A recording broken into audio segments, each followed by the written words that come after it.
Okay, I want to talk about the difference between a journey and a destination as it relates to your life specifically. And just the realization or the understanding is that your life is indeed a journey and it's not a destination. There might be a series of destinations throughout the journey, but those are kind of fleeting. Those are moments in time. And if you're waiting for a specific enjoyment of life, if you're waiting to take specific action in your life and you're waiting for that particular destination to do it, when I am married, when I am divorced, maybe, when I have so much money, when I am fitter, when I am healthier, when I am happier, whatever that looks like, you're going to be waiting probably for about 99% of your life. And I'm not joking when I say that, when you start to think about your life to this point thus far. So start to really truly think about the journey versus the destination. There's nothing wrong with having milestones and having goals and having objectives and desires and dreams. Those could be the destinations in and of themselves, but know and understand that the journey to the destination is going to be where the growth is. It's going to be where the enjoyment is. It's going to be where the learnings are. And that's the key part of what I really want to talk about in this specific video. So thinking about that, one of the most important things I think that you truly, really need to understand is the fact that it's never, ever, ever, ever going to be a straight line, ever. Any sort of life event that's an absolute straight line is probably in a film or a TV show and it's been concocted or created by a human being. It's just not true or real. It's going to be a squiggly line. It's going to be full of twists and turns. It's going to be zigzags and there's going to be backward steps and forward steps. You're going to look at it and you're going to say that looks like a little bit of a bowl of spaghetti or something like that. You know, that sort of analogy where it's never ever going to go the way that you hope or the way that you anticipate or the way that you plan it's going to go. And I don't say that to be a downer. I really genuinely don't. I just say that from a reality perspective because things typically never work out the way that we are hoping that they are going to work out, despite the best plans that we might have. So as you go through the journey, some of these squiggly lines or zigzags, like I said, they are going to be roadblocks, they're going to be setbacks, they're going to be disappointments, they're going to be possibly devastations, and we're going to have to prepare ourselves for that. One of the first things that you should think about in that particular scenario is, what is this teaching me? What lesson can I learn from this specific situation? Now, the lesson might be never trust that person again, never invest in that thing again, never waste my time on that particular thing, never do that with these people, whatever it is for you. You're going to know what that looks like in terms of the journey for your own life. But the key part is to look at it from a learning, to look at it from a growth perspective. If you look at it from a learning and a growth perspective, I guarantee the recovery, if there is recovery required in that particular situation, is going to be so much more rich and a lot more efficient for you as you're moving forward, thinking about the learning at all times, rather than why me? Rather than why did this happen to me? Rather than this always happens to me. I knew this wasn't going to go well. Why did I even bother wasting my time? Everyone was kind of laughing at me anyway. People weren't laughing at you. Most likely you're just making that up in your head. So thinking about that in terms of the learning is the absolute key for you as well. So really ultimately what I'm talking about here is, how much do you truly genuinely control?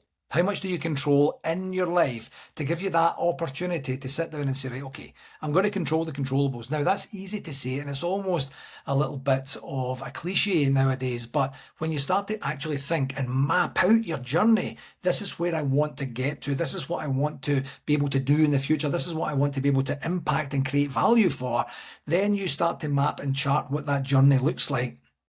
Then you layer in, what can I control? Can you control the weather? Nope. Can you control someone else's behaviour, mood, attitude? Nope. Can you control the economy? Nope. Can you control the political landscape? Nope. Yet you get to vote, but you kind of can't control it with one vote. And it's one of these things. So what do you get to control? You get to control your attitude. You get to control your energy. You get to control your focus. You get to control your desire. You get to control your behaviour for the most part. You know, so every now and again we might get caught. We're human beings. We have a human experience and we might get caught now and again in some bad behaviour for ourselves. The key part then is to be honest with ourselves about our role in said bad behaviour, and then start to think about, right, okay, how do I want to use this as a learning opportunity to help myself grow and help myself be better in the future, there might be some repair that's required, maybe some apologies, some course corrections, and some reparation. Maybe there's a financial connotation to it. Who knows what that looks like? But ultimately, back to what you can control yourself. And that is it. So once you know that, then you can start to say, okay, what does it mean for me to be my best self in this moment, to lean into that moment, to deal with these particular types of styles of people, to be as prepared as I possibly can be, to be as energetic as I can be, to be as nourished, as fit, as healthy as I can be. Then you can start to look at the patterns you've already observed, you've already created for yourself, you've already seen the benefits or lack thereof from. Then you're in a position to say, right, okay, I need more sleep. I need to stop consuming this type and style of content and this type and style of food, beverage, drugs, whatever it is you're doing, to then give yourself that chance to say, I want to be better on the other side. So in order for your journey to go as smoothly as you can possibly make it, controlling the controllables, you need to then have an honest conversation with yourself about what's okay and what's not okay.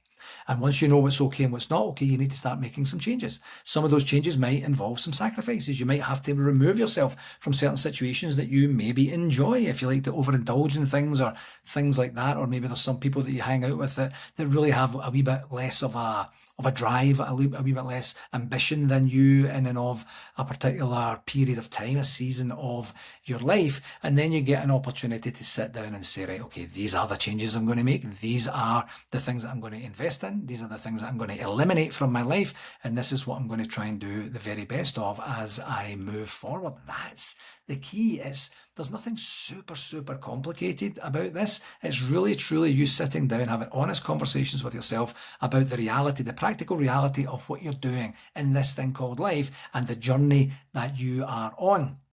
A key part of that, and I've inferred it a couple of times now, is who's on the journey with you. Because for the most part, we're not really truly taking the journey alone, the journey in life alone. There's going to be various people that are in your life at various seasons of your life. And you're going to get that chance to say, are these people lifting me up? Are these people cheering me on the way that I'm cheering them on? Are these people actually helping? Are these people hindering? Are these people destructive? Are these people genuinely, actively trying to hold me back from what it is I want to do through some other life experience or event that has happened to them?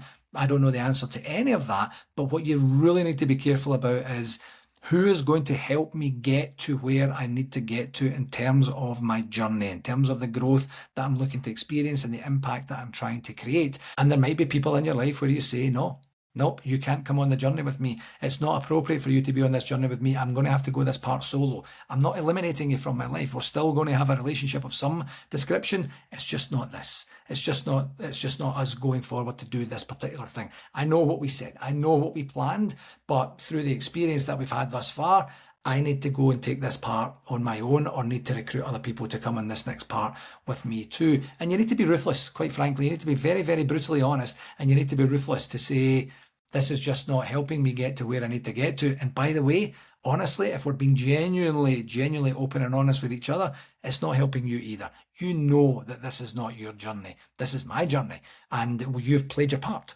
You've given me what I needed. And I know this sounds super selfish, but you need to have those kind of selfish connotations to really give yourself that chance to succeed, to give yourself that chance to really have an open, expansive view of the journey, of where you're trying to get to, and say, is it appropriate that this person, these people are part of that? Or do I need to create a wee bit of distance between me and them to just continue doing what I'm doing? Because they're going to continue doing what they're doing as well. So you have that opportunity to genuinely sit down and say, who is on the bus with me on this journey? And once you get that going, you're going to continue on your journey. And one absolute key thing that you need to be able to know and do is to self-reflect. And self-reflect regularly as you're going through your journey. Because sometimes in the humdrum of the journey, you can start to underplay, start to ignore, start to just completely not notice the progress that you're making, the experiences that you've had, the opportunities for growth that have presented themselves. Some hopefully